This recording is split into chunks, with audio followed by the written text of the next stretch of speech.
솔직히 말씀드리겠습니다. 지금의 부동산 시장이요, 굉장히 이례적인 상황입니다. 최근 기사에서 볼 수 있는 내용이 뭐냐면요, 새벽 6시 땡 지금 하자마자 한도가 소진된다. 연말 대출 절벽에 돈 빌리려고 하는 분들 때문에 난리라고 합니다. 그래서 어떤 분들은 이거는 뭐 연말마다 반복되는 대출 보릿고개 문제 아니냐, 이렇게 이야기를 하시는데요, 이게 단순히 이렇게 지금 넘어갈 문제만은 아닌 것 같습니다. 지금 현재는요, 연말마다 반복되는 이 대출에 대한 보릿고개도 있지만 왜 이런 현상이 일어났는지, 여기에는 바로 10월 15일 부동산 대책, 이게 같이 맞물리다 보니까 현재의 규제 지역의 부동산 시장은 매우 이례적인 대출 시장 상황이 펼쳐지고 있는 것 같습니다. 지금 현재 상황 어떠냐? 대출은요, 지금 완전 셧다운. 거기다가 지금 30대 무주택자 분들은요, 이 비중이 역대 최대치입니다. 이사 지금 가려고 하시는 분들, 계약금을 이미 거셨던 이런 분들은요, 지금 많이 불안하실 것 같습니다. 자, 그런데 문제는 뭐냐? 이렇게 급하다고 고금리 지금 이 금융권이나 신용대출 받아서는 큰일 날 수 있다는 거죠. 오늘 영상에서는요, 왜 이렇게 갑자기 4대 은행이 전부 다 대출을 이렇게 막았는지 진짜 이유에 대해서 설명을 드릴 예정이고요. 현재 상황에서 내 집 마련을 꼭 하셔야 되는 분들은 현실적으로 어떻게 해야 되는지, 이 부분에 대해서 말씀드려 보도록 하겠습니다. 왜 이렇게 은행은요, 대출에 대한 문을 이렇게 딱 닫아버렸을까요? 관련 기사 내용 한번 살펴보도록 하겠습니다. 국민일보 내용이고요. 4대 은행 가계대출 셧다운 임박했다. 올해 계획보다 33%가 늘었다. 이런 이야기가 나오고 있습니다. 핵심 내용을 좀 보시면요, 금융당국이 주택시장 수요를 지금 억제하겠다면서 가계대출 총량 관리제의 한도를 줄였기 때문에 국민은행, 신한은행, 하나은행, 우리은행 4대 은행이 가계대출 창구를 닫겠다라고 지금 하는 겁니다. 다음 달로 지금 예정된 정부의 주택공급 대책 등에도 수도권 집값 진정세가 뚜렷하지 않을 경우 가계에 대한 이 대출 총량을 관리하겠다. 내년에도 빠듯하게 운영될 공산이 지금 크다라는 겁니다. 자, 여러분들 지금 대출 시장 상황이 얼마나 지금 긴박하고 난리냐면요, 제가 기사 하나를 보여드리도록 하겠습니다. 자, 새벽 6시 땡 하자마자 지금 대출론을 하는데 한도가 소진된다는 겁니다.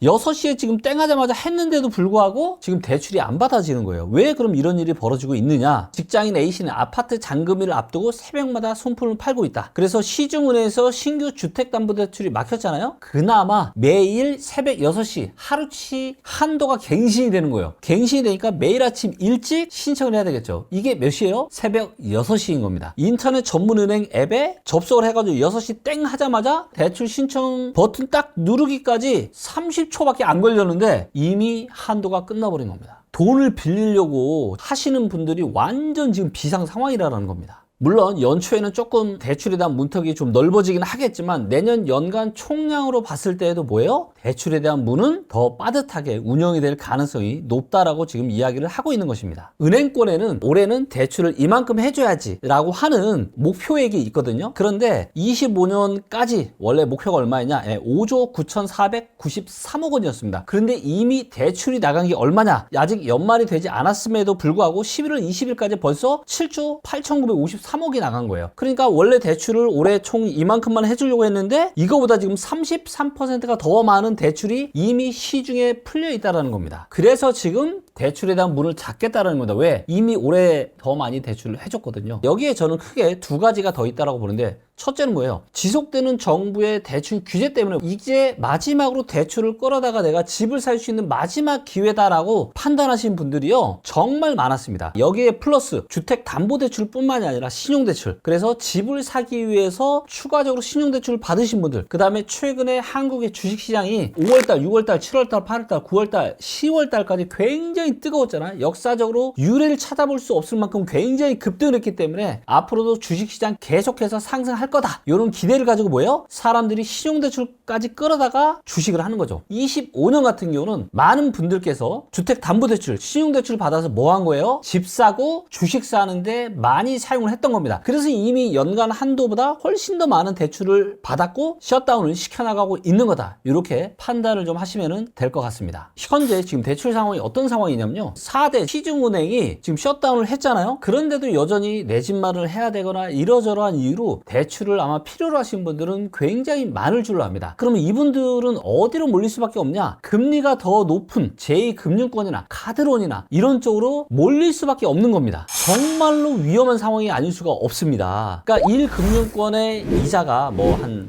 4%, 5%, 6%, 뭐 요 정도라면 제2금융권이나 카드로는 어때요? 최소한 10% 초반, 많게는 10% 후반까지 그 비싼 이자를 내가면서 내가 돈을 빌려야 되는 겁니다. 그런데 문제는 뭐냐? 최근 단기적인 이슈가 뭐냐면 대출 금리가 지금 계속 상승을 하고 있다는 겁니다. 자, 그래서 이게 저는 훨씬 더 중요한 문제가 아닌가 이렇게 생각을 합니다. 대출 시장을 알기 위해서는 저희가 뭘 봐야 되냐? 국고채 시장을 봅니다. 자, 그래서 10년물 채권 국채 금리고요. 20년부터 계속해서 지속적으로 올라서 22년 10월 달에 고점 찍고 내려왔다가 다시 올라왔다 지금 쭉 지금 내려오는데 올해 5월 달부터 지금 요게 다시 올라오고 있잖아요. 제가 그래서 영상에서도 몇 번 말씀을 드렸는데 국채 금리가 올라간다. 그래서 시중의 금리가 올라가는 게 굉장히 위험 요인이 될 수 있다라고 제가 말씀드렸는데 그러면 미국의 상황은 어떤지 보도록 할게요. 파란색이 이제 미국의 10년 국채 금리고요. 빨간색, 초록색이 섞여 있는 게 한국입니다. 그래서 크게 비슷하죠. 내려가고 올라가는 이 폭만 다르지 방향성은 어때요? 거의 비슷하죠. 그렇죠? 왜냐면 미국 따라갈 수밖에 없기 때문에. 그런데 최근의 문제는 뭐냐? 미국은 어때요? 이렇게 조금씩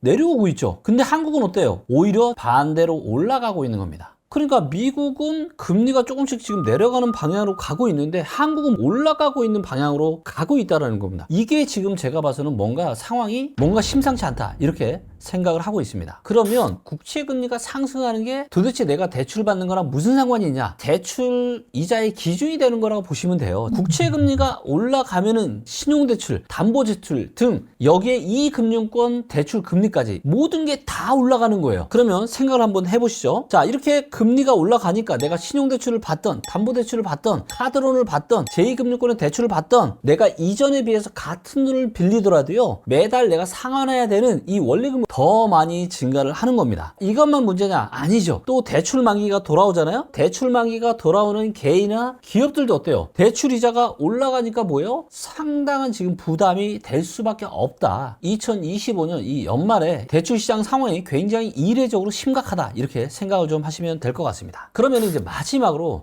이런 상황에도 불구하고 내가 꼭 집을 사셔야 되거나 아니면 또 계약금을 이미 넣으셔서 어쩔 수 없으신 이런 분들이 어떻게 하셔야 되는지 말씀을 좀 드려보도록 하겠습니다. 현재 지금 대출 상황이 너무 어려우니까 최대한 매도자에게 사정을 설명하고 잔금일을 내년 1월 초 이후로 미루는 거죠. 아무래도 연초가 되면은 대출 시장이 조금 더 지금의 신용경색 문제가 해결이 되니까 이런 말씀을 제가 드릴 수 있고요. 두 번째, 내년 1월 1일에 대출 한도가 다시 리셋이 되죠. 그래서 이 한도가 열릴 때 정상금리로 받으시면 좋을 것 같아요. 오늘의 결론에 대해서 말씀드려보도록 하겠습니다. 최근 대출 시장 상황이 이러다 보니까 그러면은 금수저만 지금 서울 자가 살라는 거냐, 대출 막히는 우리 30대 지금 무주택자 지금 어떻게 해야 되냐, 이런 이야기까지 지금 나오고 있는데요. 그러면은 꼭 뭐 금수저만 집을 살 수 있을까요? 그렇게 생각하지는 않습니다. 지금은 좀 이례적인 상황이다 라고 보시면 되고 내년에는 이게 풀리잖아요. 그래서 내년 연초에는 다시 또 풀리니까 그때는 내 집만 해보실 수 있을 대출 시장 상황이 될 겁니다. 진짜 중요한 건 뭐냐, 오히려 이런 식의 우리가